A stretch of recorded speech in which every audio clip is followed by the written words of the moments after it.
Bonjour à tous, aujourd'hui je répondrai à quelques questions de Tony. Pourquoi est-ce que j'ai décidé d'apprendre une langue étrangère? En fait, j'ai commencé avec mes études du français quand j'étais très jeune à l'école. Je pense, j'ai fait 2 ou 3 cours du français quand j'étais à l'école primaire, mais je n'ai jamais utilisé le français parce que quand j'ai commencé avec mes études à l'université de Miami, je devais choisir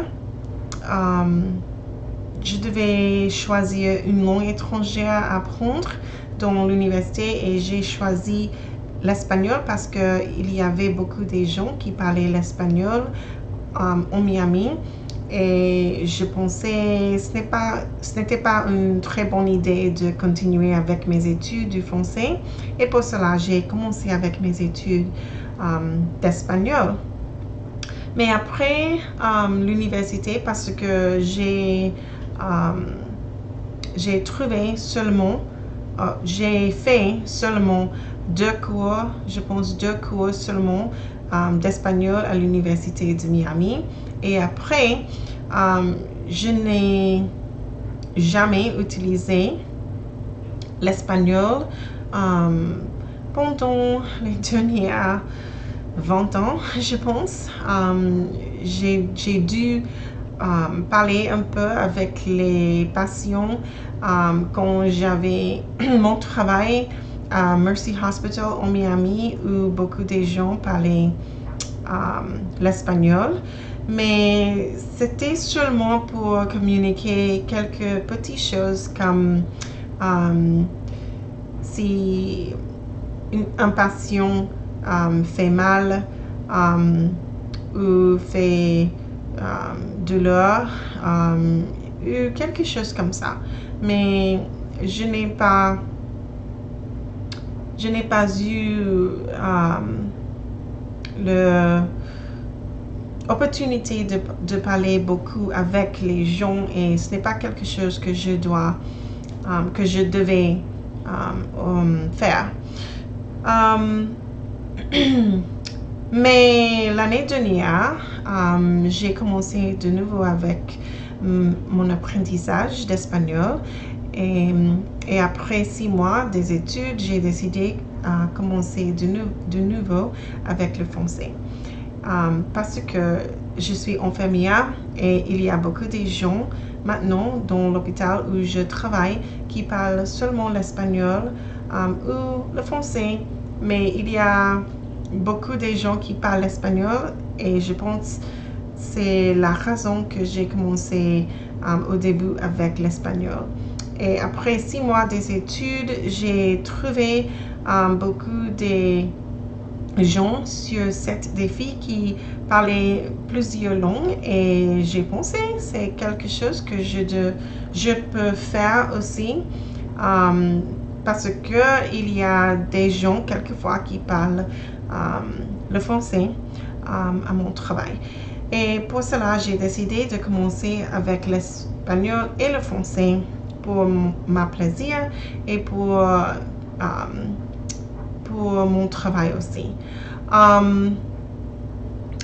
Je n'ai jamais visité, non, ce n'est pas correct parce que quand j'étais plus jeune, j'ai visité Guadeloupe, mais seulement pour 1 semaine quand j'étais très jeune, quand j'étais adolescente.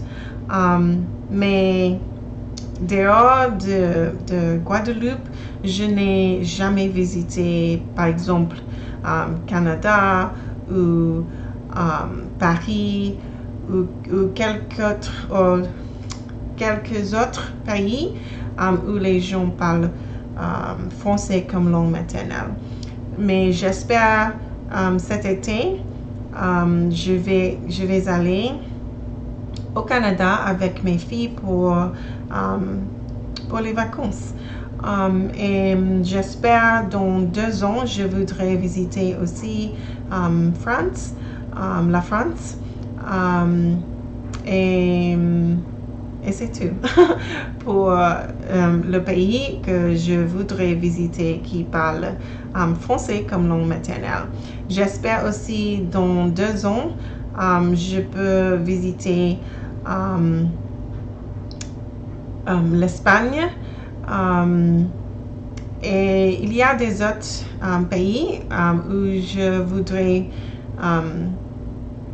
visiter aussi. Par exemple, je voudrais visiter Colombie, Venezuela,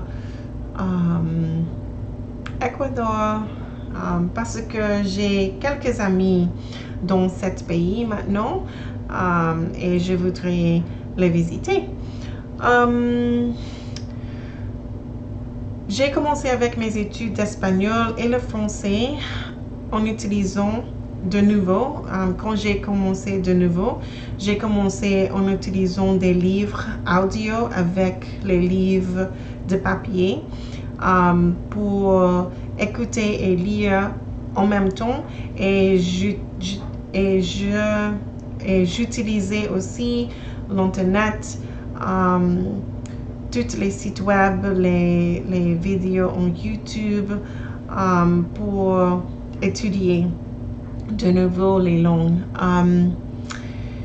Je pense que c'est très très important écouter tous les jours, et après 2 mois des études, j'ai commencé avec 7 défis il y a 15-16 mois maintenant, et je trouve cette manière de pratique très utile parce que avec le défi, je pense que j'ai eu l'habilité de continuer pratiquer parler tous les jours, et avec le défi, j'ai amélioré mon habilité et mon capacité de parler plus rapidement, plus à l'aise, et c'était une très bonne manière de apprendre une langue étrangère pour moi. Le plus difficile chose avec mon apprentissage des langues au début était de trouver les matériels plus corrects pour moi, pour mon niveau, pour étudier et continuer à améliorer en même temps mon habilité de parler les 2 langues étrangères. C'était un peu difficile, mais c'était très important pour moi.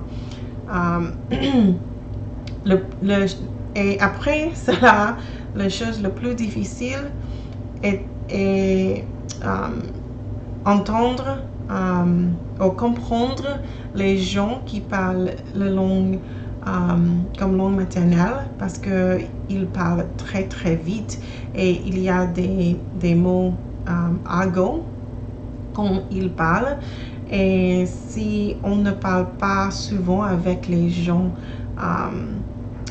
qui parlent les langues comme langue maternelle, les francophones, je pense on ne va pas comprendre très bien les langues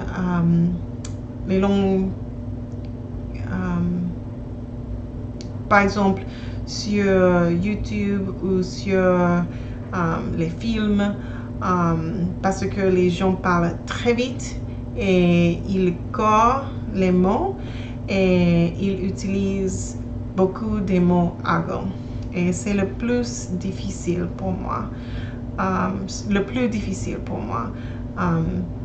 Et quoi de plus, le truc, c'est avoir des trucs ou des astuces pour